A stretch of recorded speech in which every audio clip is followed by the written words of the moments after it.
ဆောနာဇန်ရတဲ့ဖုံဖုံလားရှေ့ရဟလားဇန်ရတဲ့ဖုံဖုံလားလို့ဟိုမှာဆောနာဖုံဖုံပြောအခုမှပဲဇန်ရသွားဟမ်ချော်ရင်ဖြည်းဖြည်းသွားလေအဲ့ဆိုအာနှစ်ဖက်နဲ့ဟိုင်းနဲ့ချေအိတ်ကြီးနဲ့အားကြောင့်ကိုပြောတယ်ချေအိတ်ချွတ်ပါဆိုမှတို့ကရောက်ဖူးပြီးသွားအမေတို့ကရောက်ဖူးတယ်သိလားအိမ်မှာကျမတယောက်ပဲမရောက်ဘူးလား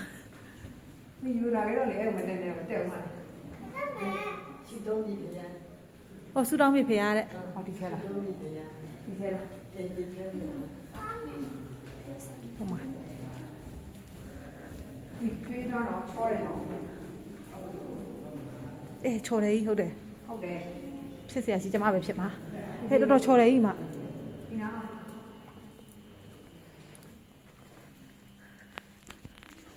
ဖေရဖုံဖုံအမလေးဖုံဖုံရယ်ထိပါလားဘော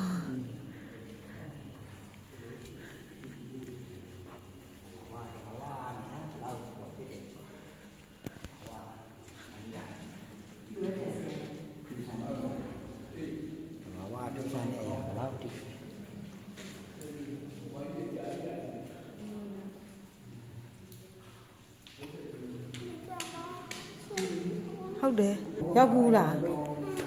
တမီးတို့သွားခဲ့တာမဟုတ်လားခေါက်ဆောက်လာတယ်နာခေါက်ဆောက်လာတော့ဘာမှကင်မရာနဲ့လည်းမရိုက်ဘူးကျန်းအောင်တိုက်ခဲ့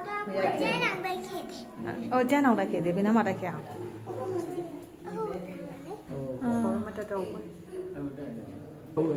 ဟာလားဟုတ်တယ်ကိုပြီးထင်းနေတာဒီကနေထွက်ရင်ပြန်ရောက်လာမသိဘူးဒီလူကြီးတွေထွက်နေရပြီအဝါရောက်သွားပါပဲဟိုဘက်ကနေဝင်လာဒီဘက်ကနေထွက်လို့ရအောင်ဖြစ်လာပဲလေ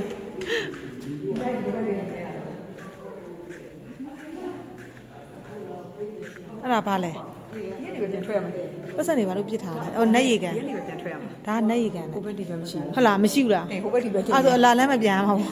ဟိုကကန်လို့သွားမယ်နက်ရီကန်နဲ့ကလေးလေးဖြစ်တော့